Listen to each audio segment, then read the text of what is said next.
السلام عليكم ورحمة الله وبركاته. داوداشين دغه gabni ku dhaga dheero dhakadiina maanta fura maanta waxaan idin wadaa wareysi xiiso leh oo la yeeshay Shaadiye Sharaf daawasho wacan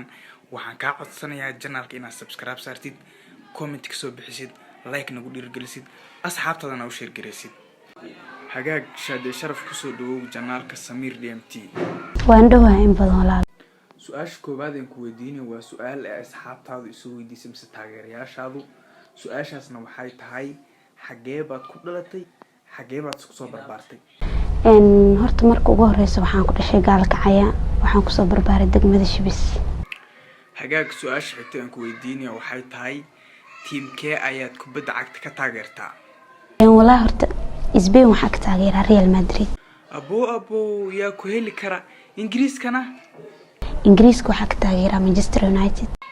والله Shaadiye Sharaf boqorada tahay inta team taageerad wala taageertaabe Talyaanigan yaad ka taageertaa aan isku taageerada noqonay ilaa bilaash ma la qaadin heestii ugu qabo boqorad dhameystiran baa tahay wallahi waan ku qiray Talyaanigan Juventus bal hees yar oo macaan oo asxaabtu ku nastaan inagu dhufo